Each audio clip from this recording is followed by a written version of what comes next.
bienvenue. Bonjour madame. Je tiens à rappeler que vous êtes de l'Union sacrée.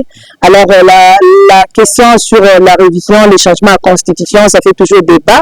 Le but de qui est opposant, qui est sur terrain, et puis qui est opposant, basé le non sur la révision et les changements et la Constitution. Analyse n'a bien examiné par rapport à marche au Salama Kibobi. Bon, je crois que l'analyse dernière que l'opposition est à droit naïf. Il y a Rotambola, liberté, il y a Rotambola, il y a pour se mouvoir, il y a pour s'exprimer, ils ont garanti dans l'article 23 de la Constitution. Mais lorsqu'il y a des rapages, je crois que c'est là où on montre que la police a forcé à réagir. Hein? Et c'est aussi la raison pour laquelle l'autorité, la loi oblige que l'autorité soit saisie. Et puis, organisateur va faire sa itinéraire pour que police. Mais ils ont saisi l'autorité. Oui, mais c'est ça ce que je dis. Mais ce qu'on montre que dans une manifestation, dérapage côtier, qu'il y a des interpellations, c'est que les gens n'ont pas soit respecté la loi, soit qu'on commence à faire des troubles sur la voie publique ou insulte sur la personne des autorités et tout ça. Et on montre que des fois. Président na vidéo tout le monde na vidéo circuler beta qui m'ont pas genre na pas insulter tout ça dit ça marche na bango et puis voilà ndé ba ki okanga bango. Mais moi malheureusement na moni ba vidéo wana te nazalaki pe wana te mais nazo ko sala ce qu'on appelle l'analyse objective de la situation tout en sachant aussi comment nos opposants se comportent. Hein? Et je crois que la raison même pour laquelle on va tamboler là qui est dans le sens T. Parce que je crois que tous les c'est ça qui a fait appel à la marche Wananzela. C'est ça qui a été candidat président de la République dans beaucoup. Dans l'élection le 23 mars ou 20 décembre 2023. C'est ça qui a été dans le pilier de la campagne. Changement, révision constitution. Quand bien même, à Tekaki vision n'est pas à Katumbi, à ville pays, parce que Azaki à la hauteur. Mais, comment on peut empêcher maintenant Félix, qui gère, et les Congolais, après avoir constaté que la constitution est en haut, ils ont un méfait belé.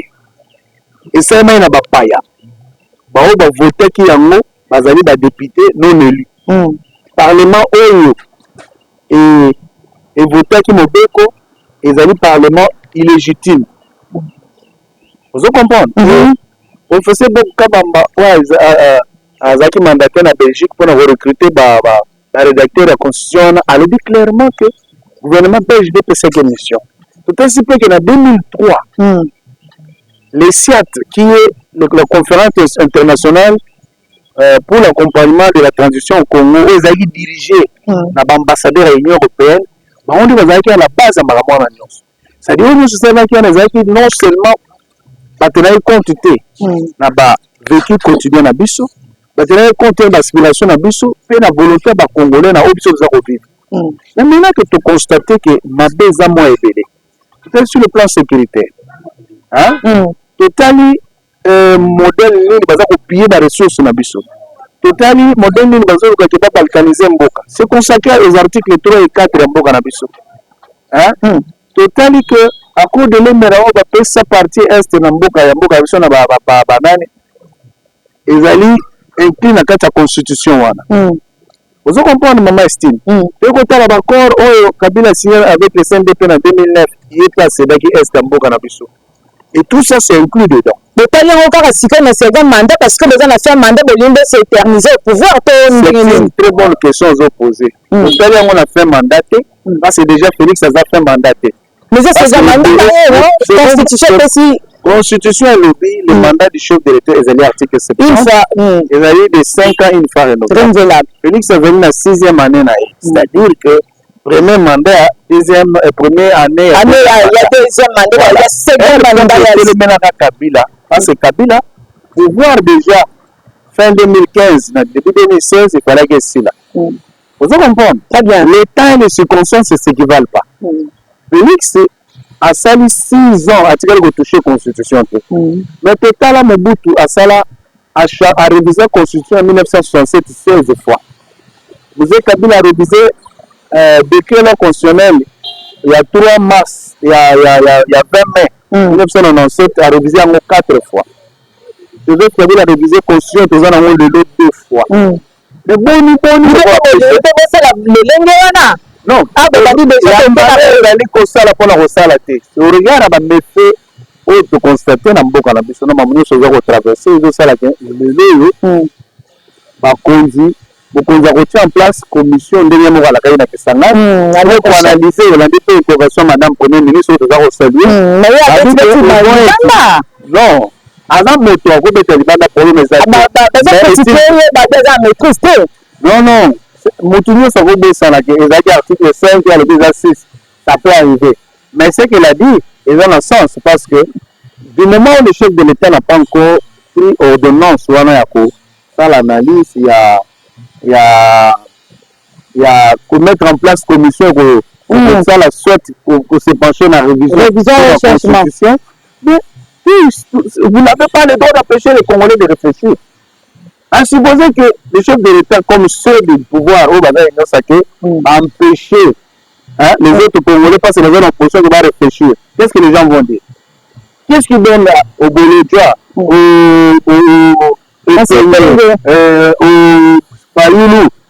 c'est ça le droit, il y a empêcher ceux du pouvoir de réfléchir et surtout qu'il s'agit d'une occasion importante pour recevoir Mboka. Parce que c'est ce que fait Félix Séa pour recevoir Mboka. Mais la constitution de changer de sauver Mboka. Bien sûr. Mais on a mis Cyprien Ouetti, madame. On a mis Cyprien Ouetti en Belgique. Cyprien Ouetti a lobby, ah, Bino, Félix a sauvé Mboka. On a dit que dans Genève, dans Fayoulou et les autres, Batikala qui est Nani à la Mouka, et Félix na Kamere va claquer porte. Après, qui passe, il va céder 300 km. Les Fayoulou ont accepté de céder 300 km dans Mboka. Alors, quand ils ont papoté, c'est pour servir de quoi? Maintenant, entre celui qui se bat pour l'intégrité de Mboka Nabiso, pour l'intégralité de Mboka Nabiso, Kabila Kenda Tikala Félix 345 groupes armés. Mais nous avons besoin de exactement, Kabila Tika Kibiso. Non, il a laissé un pays avec 345 groupes armés. Vous te constatez. Donc, vous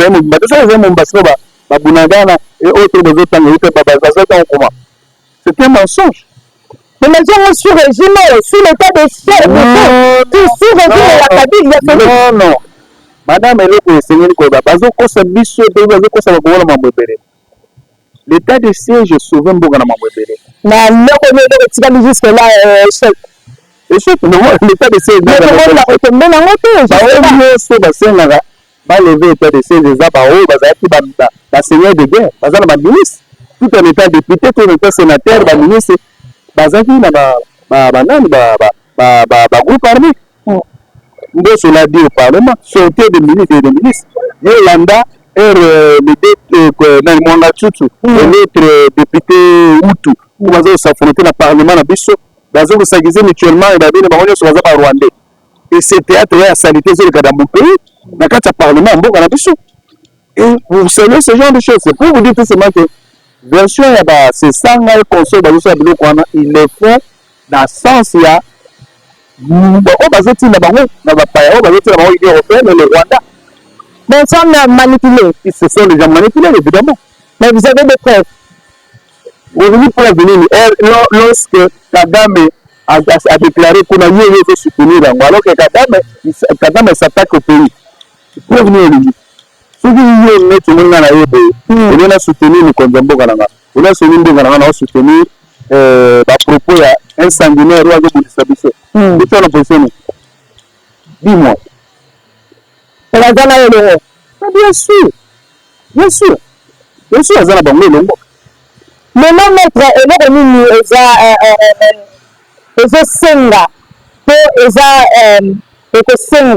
permettez-moi de dire comme ça, que la révision de la changement de la Constitution.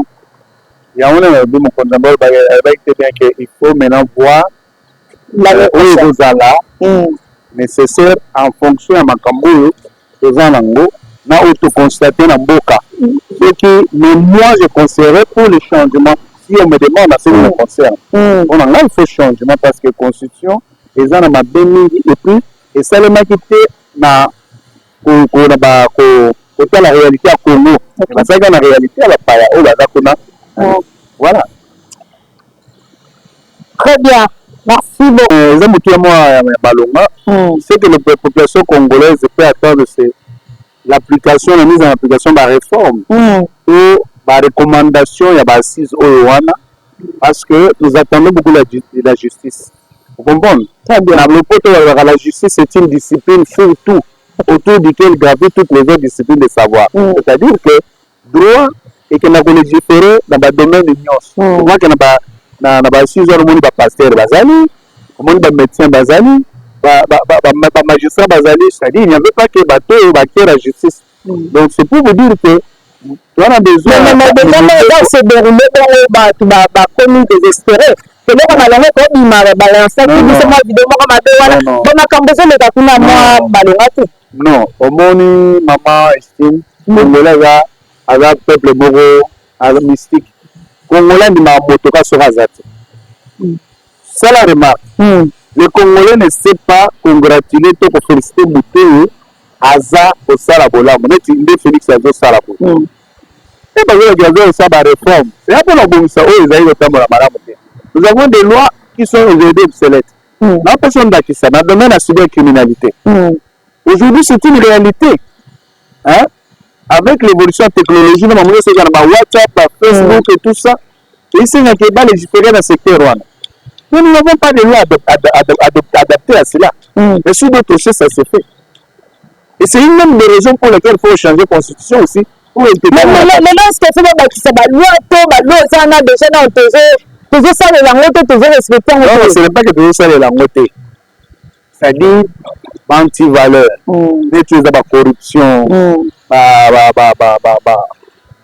biloko nyonso ezali malamu te eza koempêche ke mboko ke liboso omona moto soki neti bosambi moto aza na raison mais loko aza na mbongo te bakezwa raison bapesi na wana aza na mbongo. Ce sont des choses et tout ça on doit adapter des lois et faire des choses pour que moboko ezala respecté bato baza likolo ya mibeko te mibeko ezala likolo na bato et pour tout se faire omoni en 2015 bazosabidongo en 2015 mambo boesalemaka mais il fallait valider la loi en 2026. Donc vous comprenez que les gens veulent nous laisser vivre dans le passé, alors que le passé là ne nous a pas servi. Vous comprenez? Nous, on fait déjà au Kofi. Nous avons dans la Moussaïo, pour le monde futur, on a besoin de réfléchir sur la bonne marche. C'est-à-dire, dans l'effet créer le droit. On nous avons vu de les permettre de s'adapter en fonction de la réalité et de l'évolution en monde. Il faut aussi des lois qui soient adaptées dans ce sens. Et c'est le sens de la base de Makuna. Donc, je félicite le ministre, je félicite le président Kamoul et tous ceux qui sont en train de faire ce travail. C'est pas pour la première fois. Non, mais ceux qui te disent que les États unis c'est pas pour la première fois. Les réformes, au moment où il y a des réformes, ils appellent pour la liberté. Dans tous les secteurs, il faut des réformes. Et dans la vie, et à Congolais, il faut des réformes, c'est très important. Si ce que nous avions ne nous a pas servi, on va nous empêcher de faire mieux pour l'avenir? Non.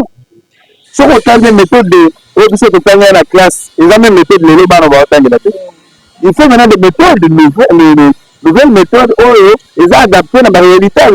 C'est très important. Et il faut des lois aussi qui soient adaptées à la réalité. Voilà. Mais est-ce qu'après ces assises, tu peux espérer un médicament que tu as justice congolaise, que tu as un médicament efficace pour que le Roland l'État aux alliés n'a pas tombé d'hôpital parce que le président de la République avait calculé que la justice congolaise est malade? Remède en moi. Maman, c'est une réponse à ça bref, d'une façon brève, remède en votre Lucas et en moi. Nous espérons et nous comptons beaucoup sur ces assises pour être à la réponse, la battante. Parce que si la justice est malade, rien ne peut marcher. Exactement. Il y aura toujours des gens tout puissants, maintenant, si on a sali, là, on va toucher dans la au moment où il y a des téléphone, parce qu'il y a les ministres, il y a un ministre, il y a un général, mais ceux qui bato par rapport à côté ça peut respecter mon beko. Est-ce que oui non avant ça là ceci ou cela il faut réfléchir 2 fois. Obligation à ça un débat au kanganga. Vous comprenez? Très bien. Donc voilà un peu. Donc c'est ce que je peux dire maman. Mais nous comptons beaucoup. Moi je suis de ceux qui pensent que faut toujours être positif pour un bon cannabis. Vous comprenez? On a encore modèle un bon cannabis. Très bien. Je suis à bateau. Chef de l'État faut miser dans bateau bazali apte. Hein? Oui, par exemple, on peut soumettre pour réaliser objectif réforme dans tous les secteurs. Justice, ça sert à le camion, pour saluer finance et tous les autres. Mais de mon madame, il y a culture et art, ministre de culture en salle, on a madame Barbara Kanam, et en affaires, la promotion culturelle pas au salle. On a mon ministre des Affaires sociales, avec d'autres ministres, on va travailler bien. Tout saluer, on va ça bien, il faut pas le bango.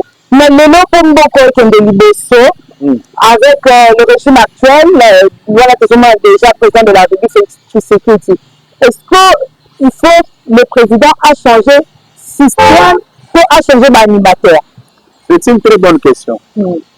On combat le système qui est en place. Les animateurs qui ne sont pas aptes doivent être changés. Quand ce système est en place, c'est ça que non, les par contre, on peut ça là. Hein?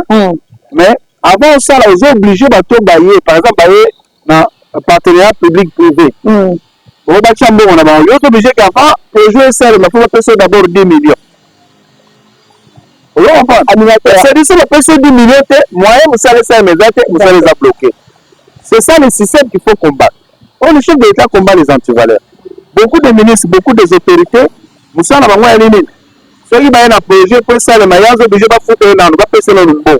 Et ça va passer, moi, vous savez ça, mes athées. Ou bien, à cause de ma salle, mais il y a ce service à côté de 4 et 5 étages, mais vous savez, l'État, bandé vanda. Vous comprenez? Très bien. Alors, il faut maintenant des gens consciencieux, il faut des gens qui accompagnent les gens dans sa vision pour qu'elle se matérialise. Parce que le nom, il dit que ce pays congolais ou Yazoluka, par exemple, Kolia. C'est tout le monde critiquer. Kagame c'est un tyran et dictateur chez lui. Mais il a fait des efforts exactement par Rwandais, parce qu'il a fait la réalisation. Pour ceux qui volontaires, ils n'ont pas mon Kongambo cannabis. Mais qu'est-ce qui bloque? Ce qui bloque, c'est qu'il y a des gens aujourd'hui qui, disons, sont nommés par le chef, ils sont avec le chef, mais ils ne sont pas avec lui. Bon, ils ont intérêt dans le ailleurs. Ils ont sur Gambo Kate, ils ont sur Kongambo Kate. Malgré le gouvernement, le parlement, tout ça. Mais vous savez que dans une émission nationale, que l'homme est anthropocentriste. C'est-à-dire, lorsque l'homme se renouvelle, il renouvelle son milieu, il renouvelle son environnement. Vous comprenez? Très bien. C'est-à-dire, il me faut une conscience, c'est ça que non. Léon a coupé place sur le dossier, la commission au danger. C'est ça la question volonté. Parce que surtout la plupart des ministres, la plupart des déchets qui ont la poto, tout le monde est dans la poto. Mais, on va faire la poto, on va attendre de zéro ton maman. On va attendre de wézer ton maman. On va attendre de foire les amis. Hein? On va attendre de ton plutôt qu'on a. On va attendre de vivre. Pourquoi on ne peut pas créer ces conditions ici et permettre aux Congolais de vivre décemment et dans les meilleures conditions? Tu comprends? Très bien. Les gens d'État nommés, il y a peu de chance en soi. Mais la question est qu'au conseil a quand même quelque chose.